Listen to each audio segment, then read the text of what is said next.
महसूस करने के लिए आती हूँ। जब राजकार्य से थक जाती हूँ तो शांति के लिए इस महल में आ जाती हूँ। वैसे आप किस राज्य की राजकुमारी हैं? तुम शक्ल से भूखी लग रही हो। मुझे लगता है कि तुम दोनों को पहले कुछ जलपान करना चाहिए। जलपान के बाद भी सारी बातें हो सकती हैं। आओ मेरे साथ। चंद्रलेखा उन दोनों को सम्मान सहित चौकी के सामने ले गई, जहां आसन रखे हुए थे।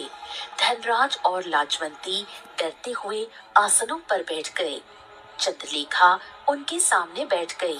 तुम लोग तो ऐसे डर रहे हो जैसे कि तुम्हारे सामने कोई भूतनी बैठी हो। धनराज ने देखा कि चौकी पर रखा खाना बिल्कुल ताजा और गर्म था।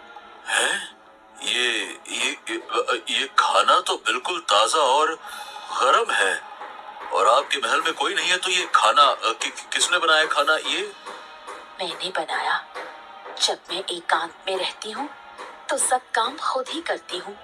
खाना बनाना मेरी माँ ने मुझे सिखाया था। अब ज्यादा बातें मत करो, खाना खाओ। धनराज खाना खाने का दिखावा करने लगा, लेकिन उसने खाना नहीं खाया। वहीं उसकी पत्नी लाजवंती, जो बहुत भूखी थी, खाना खाने लगी। धनराज अपनी पत्नी लाजवंती के पास बैठा हुआ धीरे से बोला, ओ लज्जो, मुझे तो ये महल बड़ा विचित्र लग रहा है। हमें खाना नहीं खाना चाहिए, तुम खाना मत खाओ। बकवास मत करो, खाना बहुत स्वादिष्ट है। मैं सुबह तक भूखी नहीं रह सकती। लाजवंती पेट भरकर खाना खाने लगी। खाना खाने के बाद वो राजकुमारी की ओर देखने लगी। हम सुंदर नगर गांव जा रहे थे। हम अचानक रास्ता भटक गए और हमारी बग्घी गड्ढे में फंस गई। तुम्हारा महल देखा तो रात में शरण लेने के लिए यहाँ पर चले आए, लेकिन हमें नहीं पता था कि यहाँ पर हमारी इतनी आवभगत होगी। आओ, तुम दोनों को तुम्हारा सोने का कक्ष दिखाती हूँ। राजकुमारी चंद्रलेखा धनराज और उसकी पत्नी को महल के एक सुंदर कक्ष में ले गई, लेकिन उस सुंदर कक्ष को देखकर धनराज बुरी तरह से चौंक गया, क्योंकि वहाँ बहुत सारे लोगों की मूर्तियां खड़ी हुई थीं। ये किस तरह का कक्ष है?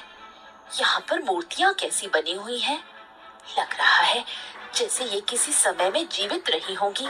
चिंता मत करो, तुम भी कुछ देर बाद मूर्ति में परिवर्तित हो जाओगे। मैं जब जब किसी को मूर्ति में परिवर्तित करती हूँ, मेरी आयु बढ़ जाती है। इसी विद्या के सहारे मैं अब तक जीवित हूँ, क्योंकि उसे आना ही होगा।